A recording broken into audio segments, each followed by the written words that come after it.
Hey guys, Susie's back and it is warming up outside, which means I need to make a cute little wreath for my front door. So we're using minimal supplies to make a minimalistic little wreath. Let's make it. Oh.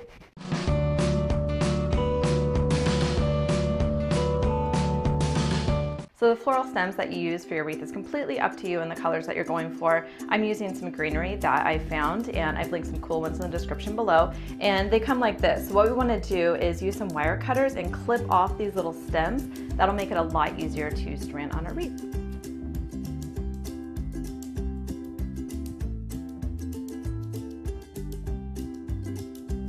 I'm using some eucalyptus. I like the blue in it, and I'm also using lamb's ear, which is really soft, but I also like the blues that is in the leaf. And I will brighten it up with some brighter greens.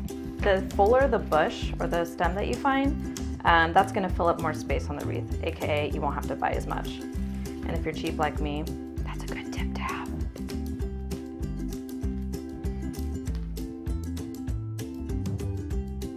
So I have my pile of Greenery, and I think this is going to make more than one wreath, which is awesome because I'm using an embroidery hoop as the wreath circle thing, and there's 2 circles.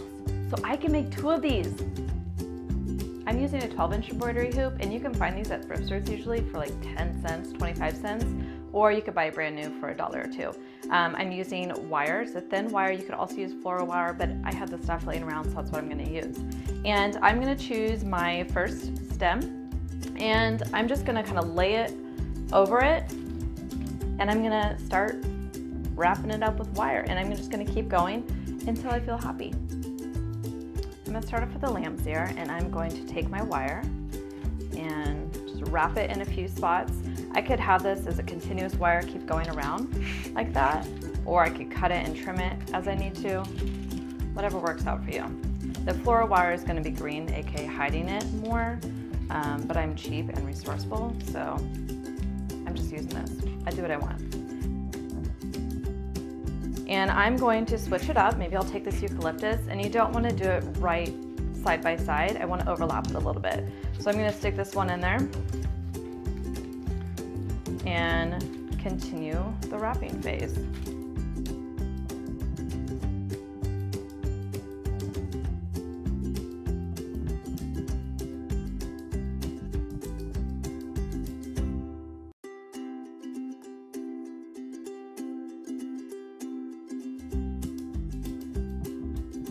When you get to the end of the wreath, you want to make sure that your last floral stem overlaps your first one. That way you don't have this annoying gap with a chunky stem hanging out. And you can go in with little pieces and fill up any gaps. You can use the hot glue gun to fill it in, or your floral wire.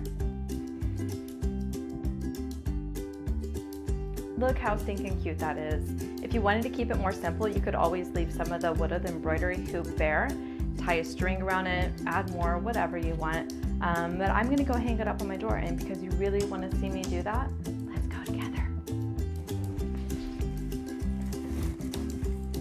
Thanks for watching. We'll see you next time. Peace.